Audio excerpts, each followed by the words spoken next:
The Bet by Anton Chekhov. In the second half of the 6th year, the prisoner began zealously studying languages, philosophy, and history. He threw himself eagerly into these studies, so much so that the banker had enough to do to get him the books he ordered. In the course of 4 years, some 600 volumes were procured at his request. It was during this period that the banker received the following letter from his prisoner. "My dear jailer, I write you these lines in 6 languages. Show them to people who know the languages. Let them read them. If they find not one mistake, I implore you to fire a shot in the garden. That shot will show me that my efforts have not been thrown away. The geniuses of all ages and of all lands speak different languages, but the same flame burns in them all. Oh, if you only knew what unearthly happiness my soul feels now for being able to understand them." The prisoner's desire was fulfilled. The banker ordered 2 shots to be fired in the garden.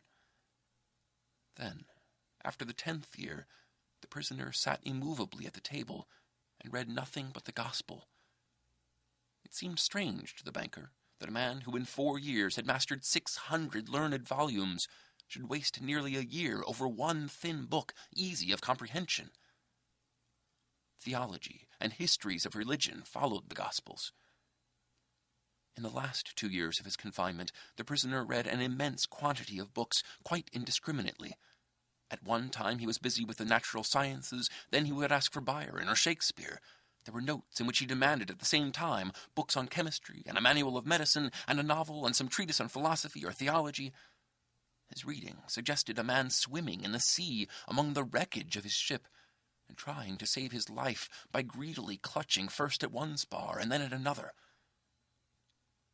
The old banker remembered all of this and thought, "Tomorrow at 12 o'clock he will regain his freedom. By our agreement I ought to pay him 2 million.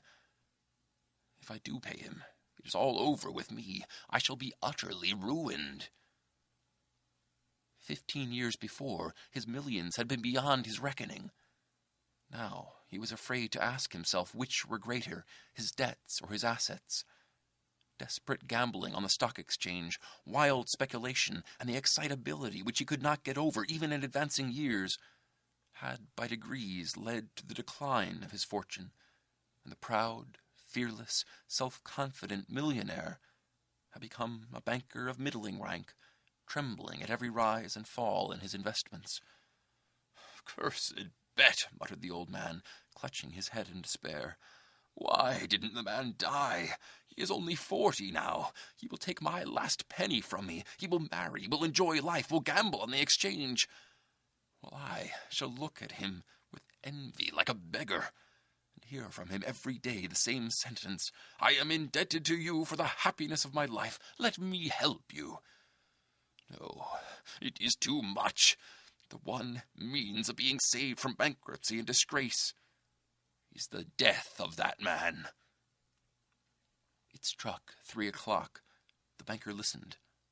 Everyone was asleep in the house, and nothing could be heard outside but the rustling of the chilled trees. Trying to make no noise, he took from a fireproof safe the key of the door which had not been opened for 15 years, put on his overcoat, and went out of the house. It was dark and cold in the garden. Rain was falling. A damp, cutting wind was racing about the garden, howling and giving the trees no rest. The banker strained his eyes, but could see neither the earth, nor the white statues, nor the lodge, nor the trees. Going to the spot where the lodge stood, he twice called the watchman. No answer followed. Evidently the watchman had sought shelter from the weather, and was now asleep somewhere, either in the kitchen or in the greenhouse. "If I had the pluck to carry out my intention," thought the old man, "suspicion would fall first upon the watchman." He felt in the darkness for the steps and the door, and went into the entry of the lodge. Then he groped his way into a little passage and lighted a match. There was not a soul there. There was a bedstead with no bedding on it, and in the corner there was a dark cast-iron stove. The seals on the door leading to the prisoners' rooms were intact. When the match went out, the old man, trembling with emotion, peeped through the little window. A candle was burning dimly in the prisoner's room. He was sitting at the table. Nothing could be seen but his back, the hair on his head, and his hands. Open books were lying on the table, on the 2 easy chairs, and on the carpet near the table. 5 minutes passed, and the prisoner did not once stir. 15 years' imprisonment had taught him to sit still. The banker tapped at the window with his finger, and the prisoner made no movement whatever in response. Then the banker cautiously broke the seals off the door and put the key in the keyhole. The rusty lock gave a grating sound, and the door creaked. The banker expected to hear at once footsteps and a cry of astonishment,